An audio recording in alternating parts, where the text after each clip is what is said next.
Hello, we're back, John and me, Headley. He's the 6-inch pianist, and I'm another fat bearded man talking about records. And I think we enjoyed our last cultural exchange a lot, so we thought we'd do another one. It's not any popular, no, people haven't asked us for this, have they? No, we certainly haven't been called back, have we? So. But we like doing it, and we like talking about this weird sort of crossover between soul, funk, and country music. Yeah, it's like bands who always do an encore, whether the crowd want one or not. It's the VC video equivalent of that. Well, there's a sort of a rock band called Super Suckers, and they do a thing called the fake encore, where they basically say, "Look, I know and you know that this is not our last song, but let's pretend it is. We're going to stand here, you cheer, we're going to just do another one." Yeah. Right. So last time we had some sort of kind of obscure stuff. You're from your side of the sort of the funk aisle, and mine were sort of some lesser known names from the sort of more countryside scene. Now this time, from what John has told me, it's a little bit more names you might have heard of. Yeah, definitely. Yeah. So I've gone for more mainstream soul artists who have made country soul records, basically. Yeah. So so 5 of those, and I think you've got something similar on the countryside. Yes, so I have. Yes. Right. So do you want to kick off? Yeah, I just need to point out I am on a squeaky chair, so if it does sound like I'm farting, it probably means I'm farting. But right, okay, I'll go first. So the first one. Now we talked about Jeannie C. Riley last week, and I kind of said that I'd very nearly chosen one of her records, and now you showed Johnny Adams' Heart and Soul, which was on the SSS label. That's it, yeah. Same label. So, Shelby Singleton. Yeah. Shelby S. Singleton, that's the SSS. And the song that you played, Georgia Morning Dew. That's right. Which was written by Margaret Lewis and Myra Smith, I think. Yeah, Myra Smith, yeah. And they wrote, you mentioned at the time that they had written for Jeannie C. Riley, and this has a song by them on it. Now, people will probably know the hit Harper Valley PTA because it was a massive number one. Was it 69, I think? And it's a great song as well. It is, yeah. Tom T. Hall wrote that. Now, on the back of that success, they put together this album, and it's actually a little bit of a kind of a concept album. So Tom T. Hall has written some other songs. If you know Harper Valley PTA, it's all about a woman who comes home. Her child comes home from school, and she's basically been told she's wearing a skirt far too high, and it's basically the moral majority who are having a go at her, and it's all about her calling them out and saying you're a bunch of hypocrites. And so what Tom T. Hall has done is actually written some of the songs about people that were mentioned in Harper Valley. Oh, really? Okay. Right. So we have, I'm losing my glasses. There we go. So we have songs on here he's written called Widow Jones, Mr. Harper, and Sippin' Shirley Thompson. I think they're all characters that turn up in the original. Okay. Yeah, so it's really interesting now, and actually, I think if people aren't really into country because they get turned off by a lot of the sort of string stuff and all that kind of stuff, the kind of the pop side. Actually, this is quite good. I think this is very kind of basic. It's kind of just a band, and so the arrangements are really kind of stripped down. But the track that I think is really great. Now, I'm not going to say it's some great big storming funk song. It isn't. But it's a track called The Cotton Patch, and it's got a really nice sort of lolloping groove to it. So it's not a great big, James Brown soul funk number, but it has got a rather nice groove to it. And that's the song that's written by Lewis and Smith. On the album. So it's interesting that it is one of their songs that has the most sort of soulful kind of feel to it. I think you'll find as well, and now knowing the names, you'll find that their songs crop up more and more when you go through albums. I was listening to a Delaney and Bonnie album this morning, which had a version of Soul Shake on it, which is written by Margaret Lewis and Minor Smith, which I talked about last week with the Jojo Benson version. Yeah. But yeah, I mean, it's amazing having spoke about them last week, then pulling out records for this. I see their names pop up again and again. But what you're saying there about Jeannie C. Riley, I've always thought she had a nice voice, a really nice, very listenable voice. So yeah, I'll check that out. Yeah, it's good. Cool. It's good. Right, okay. What have you got? So my first one. So everything I've got today, everything's pretty well known, probably apart from this first one. So this is Johnny Jenkins and his album Tom Tom McCoo. Now, it took me years to find this record, mainly because it's been sampled. Now, the opening track is a version of Dr. John's A Walk on Gilded Splinters. So, and that's the version which is the big country funk track on here. I know on the country funk compilation, the Light in the Attic comp, that track actually closes that first compilation. Right, so it's got a big clean drum break at the outset at the beginning, which Beck used to sample for Loser. Yeah, got a nice slide guitar on it, hasn't it? Yeah, lovely slide guitar. I mean, and that's it. It's predominantly a blues album, if I'm honest. It's just that one track which has got the country funk thing going on. But the one thing I want to say, and the reason why I picked this out today, is that Johnny Jenkins is one of the most important people in the history of soul music. Right. Okay. So. Okay. Sell me on it. That's a pretty big statement, right? But okay. So basically, in the early to mid '60s, I say he's a guitarist. He was booked for a session with Booker T and the MGs. Okay, but Johnny Jenkins didn't drive, so he needed a driver. So he got an old bandmate to take him. Right. So the session went ahead. Jenkins played his guitar part, and it finished about an hour early. Right, so there's a little bit of free studio time at the end of it. Booker T said Jenkins could use it. So basically, they spent an hour recording a demo of These Arms of Mine. So the driver was Otis Redding. So albeit it's nothing to do with his actual playing, he was the guy that got Otis Redding in the studio recording These Arms of Mine. So the guy who's the most important person in soul music has a driving license, basically. Yeah, that's right. Yeah, that's basically it. So, so I just find it fascinating. You know, you do think little things like that. If that didn't happen, you know, would we be talking about Otis Redding? I don't know, but yeah, a great album. I say quite hard to find. Not an expensive record, quite hard to find though, because of I think the fact it's been sampled. Oasis sampled it as well. That same drum break on on Go Let It Out. Right. Yeah, so if you listen to the intro of that as well, you can hear it there as well. But yeah, nice album. So cool. All right, cool. Yeah, it's a great tune, that Walk on Gilded Splinters. There's loads of versions, and I think every one of them is a really cracker. Well, that's it. I was thinking about that earlier on, actually. The fact that I don't think I've ever heard a bad version of that song. No. So after you got Dr. John, I think the first time I heard it was Paul Weller's version on Stanley Road. Right. Oh, I didn't know he did that. Yeah, good version. Yeah. So then you've got this as well, but Cher did it. Yeah, that's on the Her Muscle Shoals. The Muscle Shoals album. Yeah, and obviously Marsha Hunter we spoke about last week as well. So yeah, 5 great versions, all of them spot on. So cool. Okay, my next one is someone you've probably heard of, is Waylon Jennings, and this is an album of his called Cedartown, Georgia. I think it's 1972. This, and this is.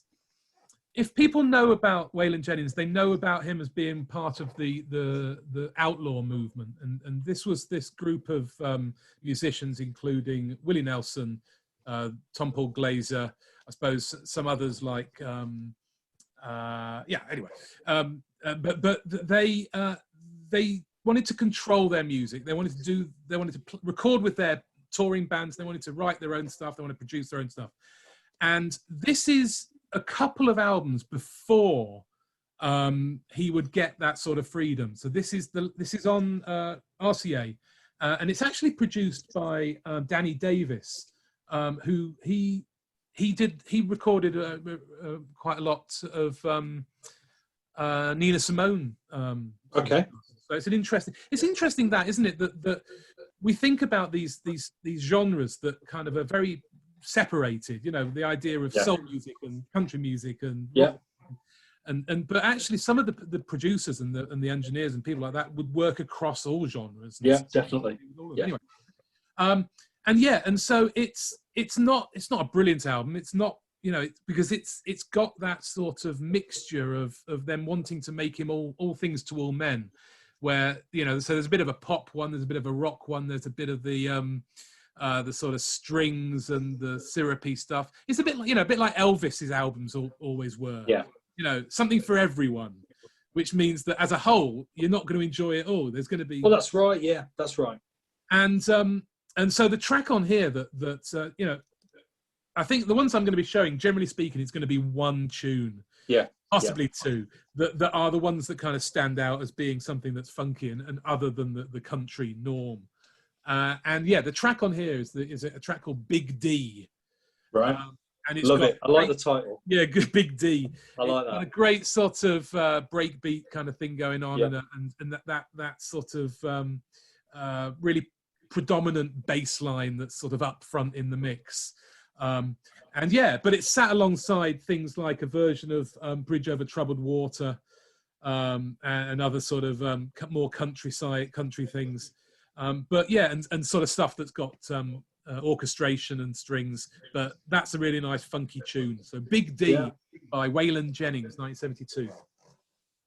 Oh, I'm losing you a bit. You're frozen. Have I?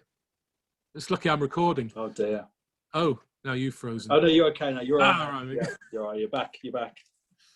It'll be my fault. I've Right. internet all week. I say that that Waylon Jennings record. I like the cover as well. If I saw that, I'd buy that. That's a good sleeve. That is, yeah.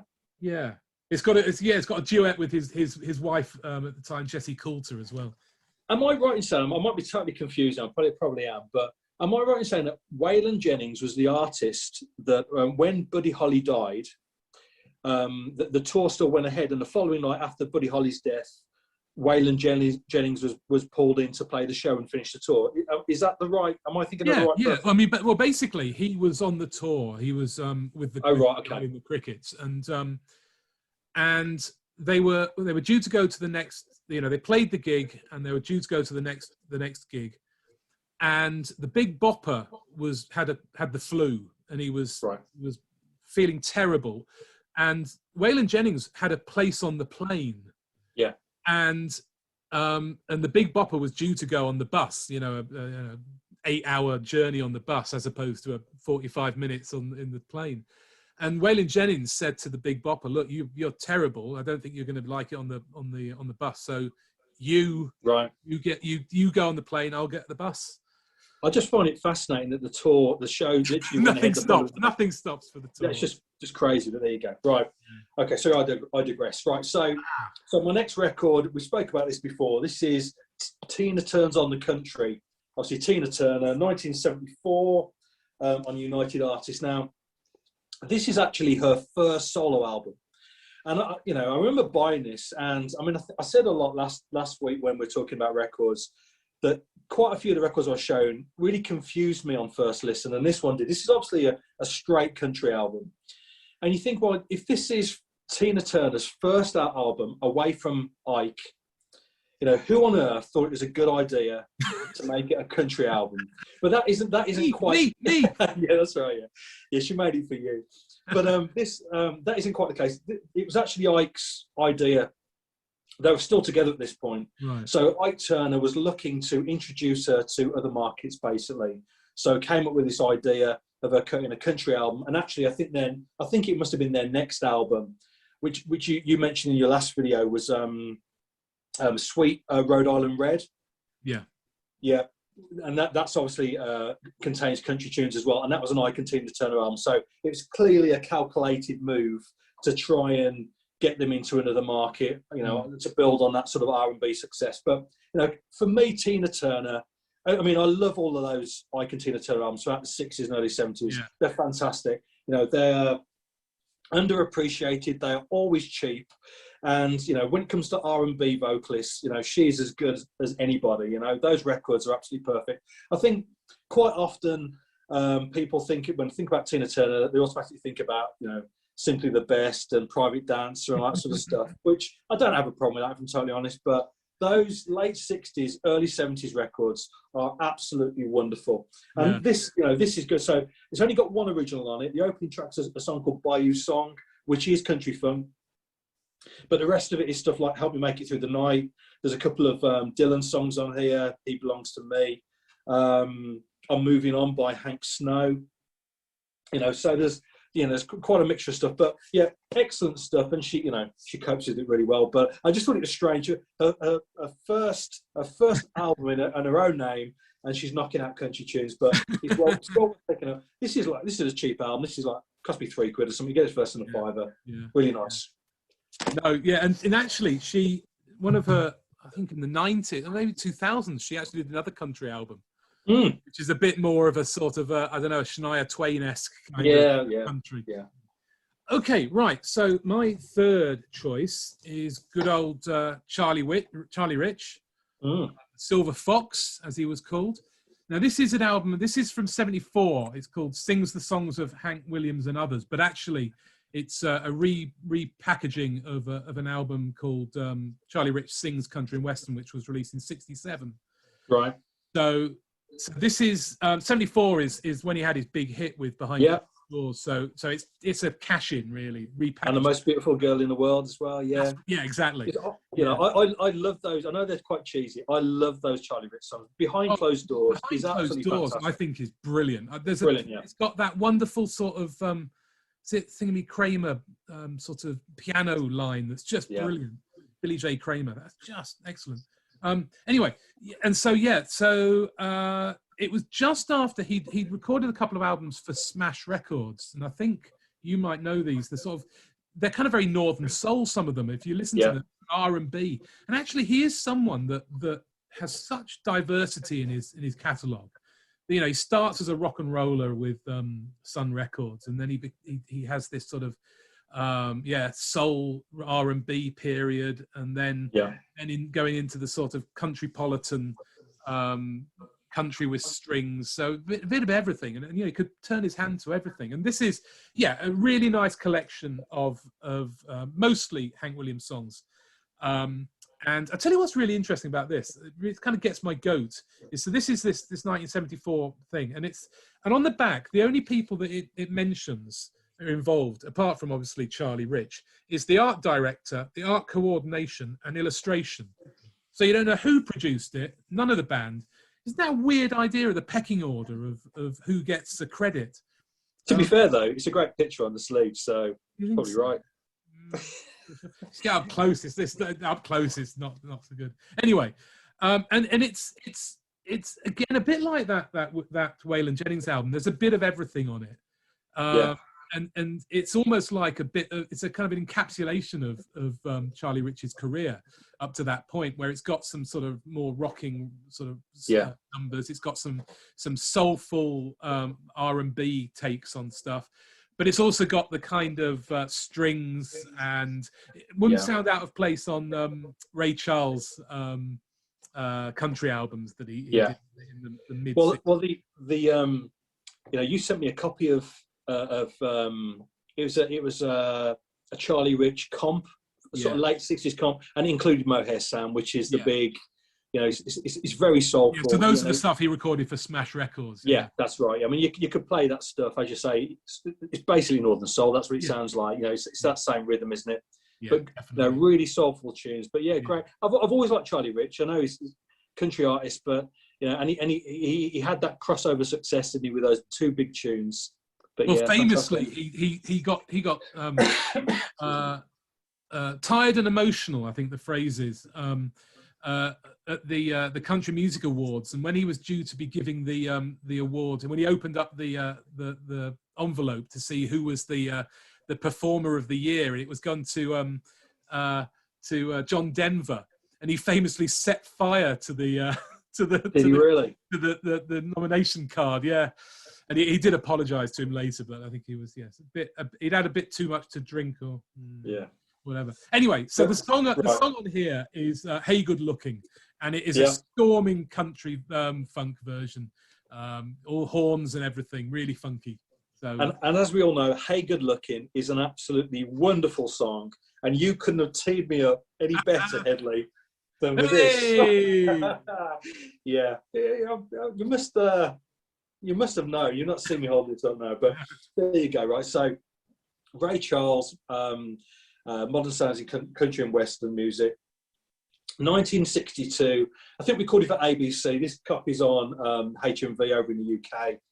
Now, this is possibly, one of the most important albums, in soul music history, really. I mean, certainly in this country soul crossover. Now, Ray Charles at this stage was already a massive R&B star, and he came up with this idea to make an album of country songs. Now, this was an incredibly brave move. This is a time of segregation, obviously, in the South. However, I think reading about it now, that wasn't really what drove Ray Charles to do this. He was basically testing his standing with the record label. He wanted to see if he could have total control over an album. That was where he was coming from with this. And to be fair to the label, they let him do what he wanted to do. Now, strangely, you think about country and western music, this album is credited with really promoting country music, because at this stage, country music wasn't as popular as it is now, or something in the late 60s, whatever. And this almost opened up country music to a new audience. But I mean, it sounds quite tame now. It's country music such as Bye Bye Love, Hey Good Looking, done with a big band pop sound, but with his very bluesy, very jazzy vocal over the top. And particularly the ballads. I mean, stuff like I Can't Stop Loving You was a big hit. Born to Lose. Songs like that, I say quite straight ballads, but with his very bluesy piano thrown in a mix.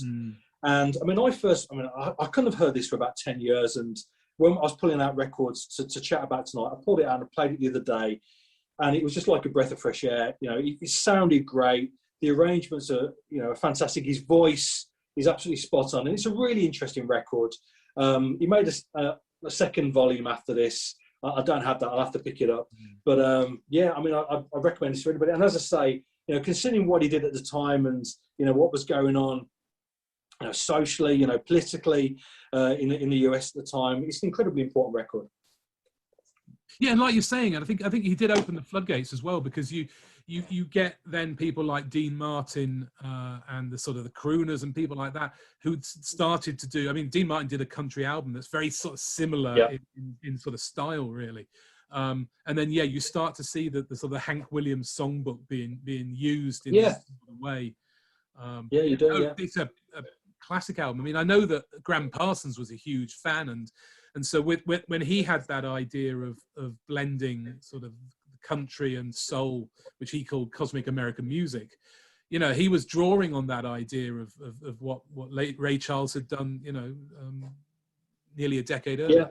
But also as well, you think about what he did there with a record company and basically taking control of his own career and determining the music he made and etc. I mean, that really laid the path for the likes of Stevie Wonder and Marvin Gaye later on in the 60s into the 70s. It'd be interesting to see whether those artists could have achieved that if it hadn't have been for the likes of Ray Charles early on in the decade, getting that sort of level of control from the label. So it's fascinating stuff. I have an album of his from the 80s actually, which is a duet album, a country duet album with various country music people. Who were big at the time. I think you've got people like Merle Haggard, Willie Nelson, people like that he does duets with, which is it's all right. Has its moment. Yeah. No, I know what you mean, but I mean, Ray Charles records, there's plenty of them about. You'll see them cheap. He was an incredible musician. I mean, I love the stuff that he did on Atlantic. What did I say? And the live album that we recorded for Atlantic as well is an absolute classic. It's a great live record.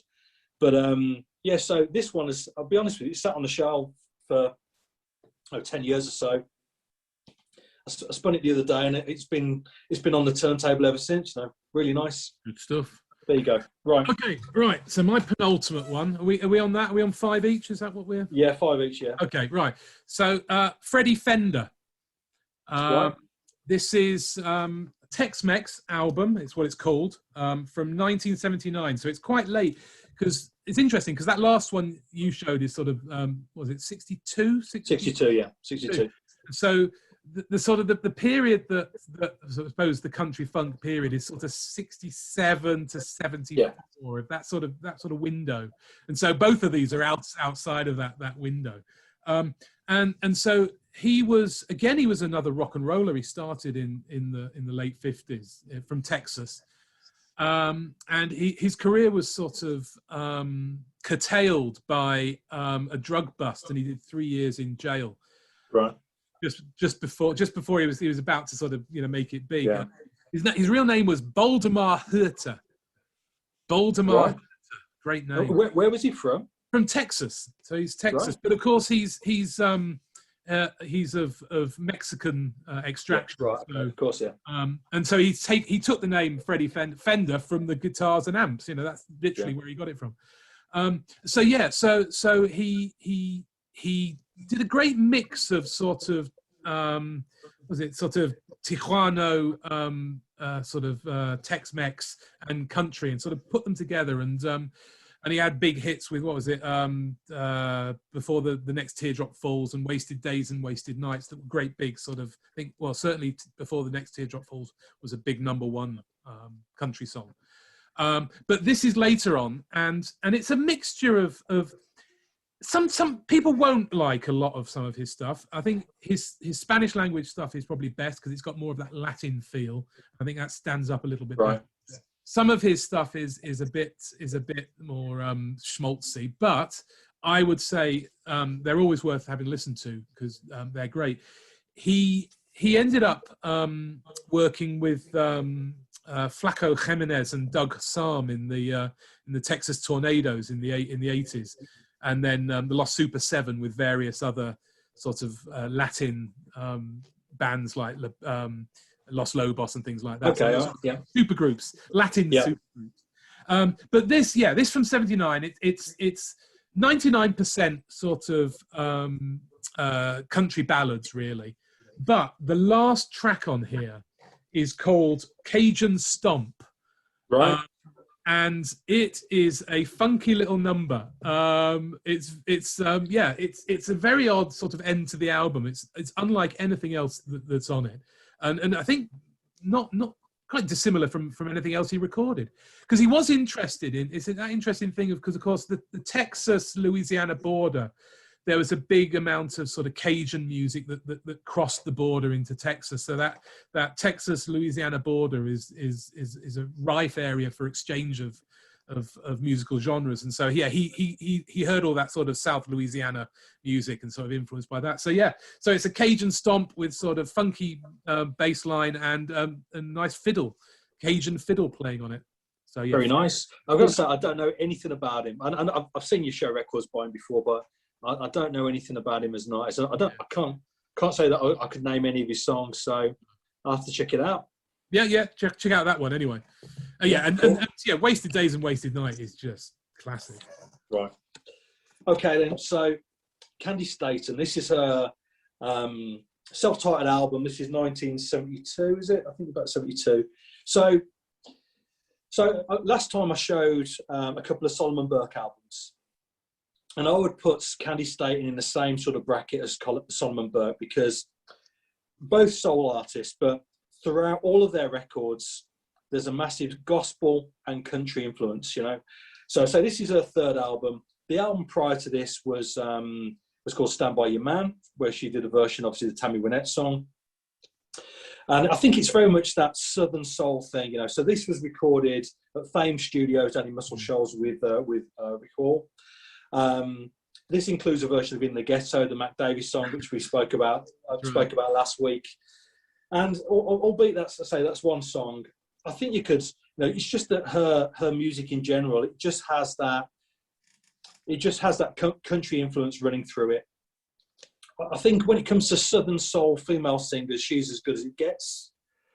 But interestingly, you think about what happened to her in the 70s. So she made 3 albums, late 60s, early 70s. I'm a Prisoner of You, Good Loving, Stand By Your Man, and then this. And I say they all had that lovely Southern soul vibe going on. There's a really nice compilation that came out of that stuff on Honest John's, probably about 15 years ago now. Sorry, excuse me. Which is really nice, and it collects together all that sort of stuff. obviously the rest of the decade, she actually did pretty well, you know, considering the change in musical styles. You know, disco came around and she rode that one out with Young Hearts Run Free and Nights on Broadway and stuff. But when you get to the late 90s, early 2000s, she went back to that gospel country sound again. So she made a couple of lovely albums for Honest John's. I think the first one, His Hands, was produced by one of the guys at Lamb Chop. I know some of the songs were written by Will Oldham, Bonnie Prince Billy. Later on, she worked with Jason Isbell. So there's almost like an alternative country thing coming into her sound as well, to mix in with that gospel sound as well. It's interesting. It's almost like Betty Lavette, isn't it? It is. Working with Thinking Me from Wilco. It's sort of It's interesting that there's that maybe Staples. It's all that, but it worked really well. But those first few albums, I think there's a couple of compilations that collect together this stuff. You know, when it comes to Southern Soul, that's as good as it gets. But again, we spoke before, you know, about the Muscle Shoals sound, and that's very much it there. So I saw her play a couple of years ago at a festival, local festival here to me in Birmingham, and she headlined the Saturday night. And you know, she must be 80 now. She's got to be about 80, and she still sounded great.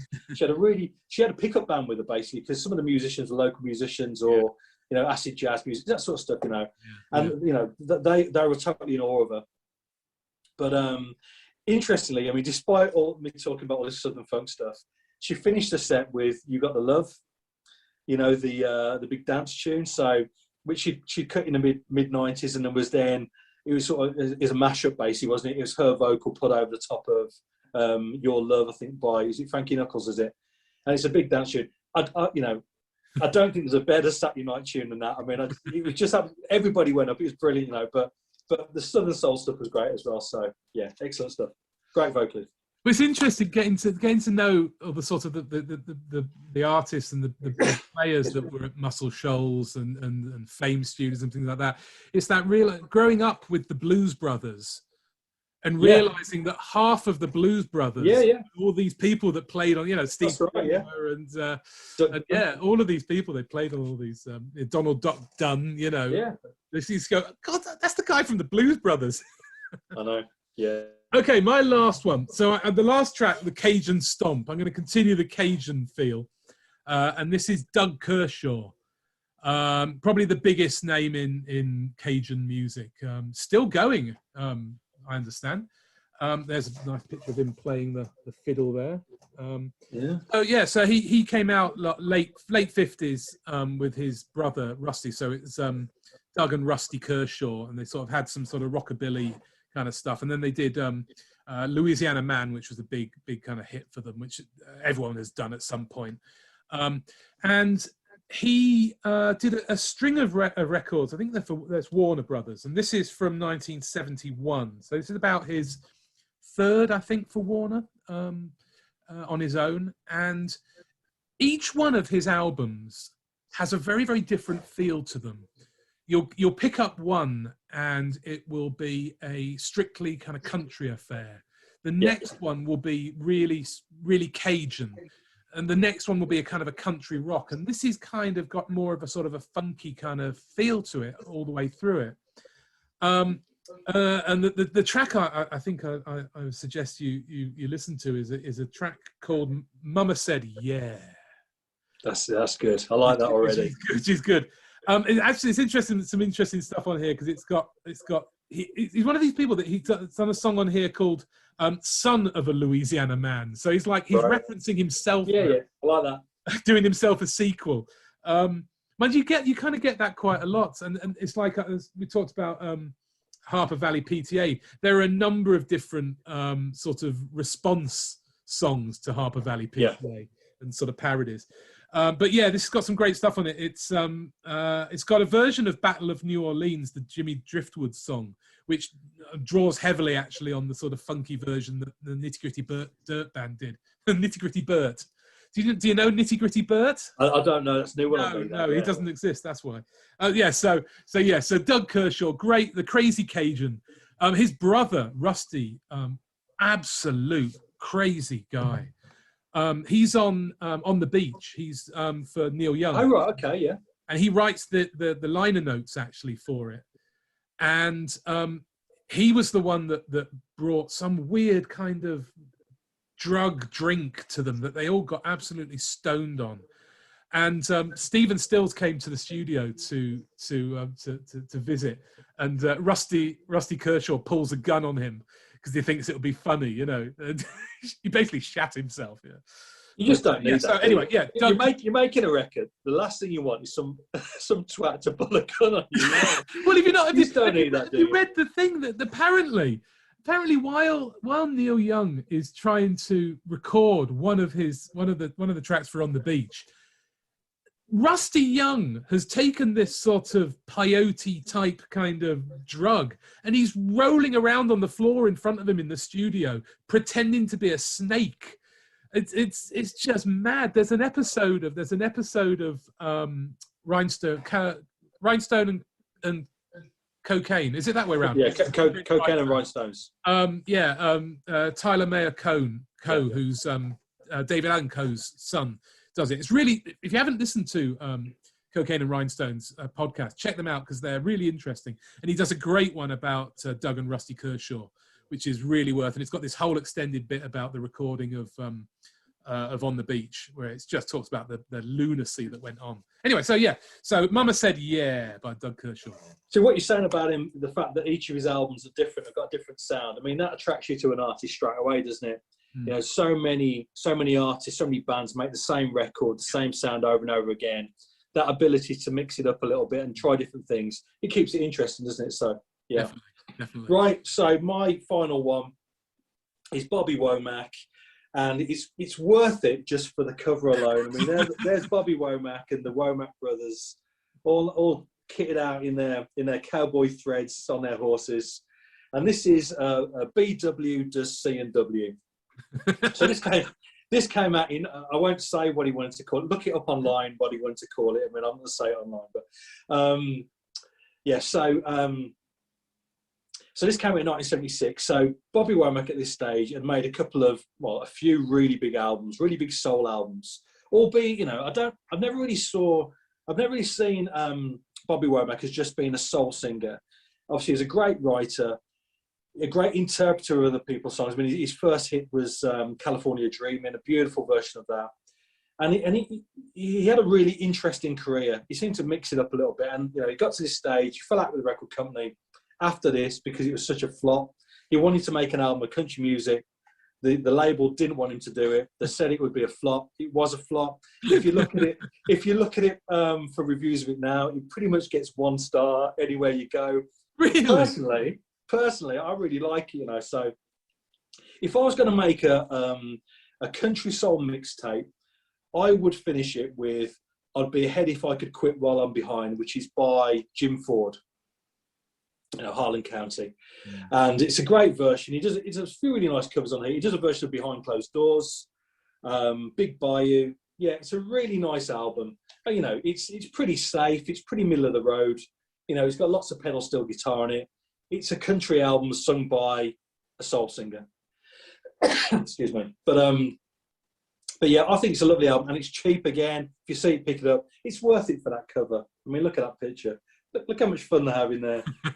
But yeah, really nice. But I say that Jim Ford tune, you know, if you don't know it, check it out. Really nice stuff. Well, there's a compilation, isn't there, of sort of soul country covers. I can't remember what it's called now. I think there's 2 volumes of it. And it's got Bobby Womack on the cover in his cowboy hat from the same right. Okay. Yeah. Photo shoot. Yeah, I can't remember what it was called. Anyway, but yeah, cool. Yeah, some probably names people have actually heard of this time. Yeah, that's right. So that's got to be a good thing, isn't it? I think it's easier to watch a video and listen to somebody talk about something that you can actually relate to in some way, as opposed to just a load of obscure funky. Yeah, you can connect records. to it if you got a grounding. You've got some kind of connection. Yeah, that's it. Yeah. Okay. Good. Well, thanks, John. Enjoyed that again. And you never know, we might come back and do another one if we've still got more stuff to show. A second encore. A second encore. Yeah, that's right. That's right. This was our false encore, the Super Suckers false encore. The next one will be a real encore. Okay, cool. Right. So until we see you again. Cheers. Bye-bye.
shave fast, dragging cotton sacks and eating butter beans every day. Yeah, I'm a sweet young thing. I just turned 18 and I'm unhooking the latch. 'Cause I've got too much class for this cotton patch. I've been reading magazines on our once-a-week trip to town on Saturday, and I seen all the pretty clothes and handsome rich men, and I know that's for me.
sleeping over the hot stove, and Papa was a mending a cotton sack. I was a hiding up under the bed. I didn't want to go to the cotton patch. Papa said, son, you can't hide forever up there under the bed. I'm gonna give you some good advice, and this is what my pappy said. You gotta reach out and get what you're gonna get, and keep what you got no matter what. Don't take more than you really need, and you'll get along just fine in this old world. Ain't that right, babe? And Mama said, yeah.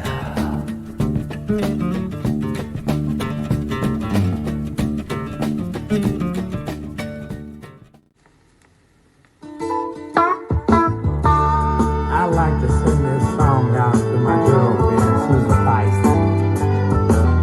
It says, I'm sending out invitation, wanna have me a big celebration.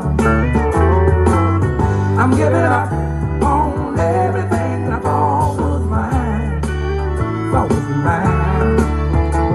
If her love for him is stronger, why drag this thing out much longer? I'd be ahead if I could quit while I'm behind. I'm going down to the Bayou Land. I'm gonna see old Fountain. I'm gonna ask him if I can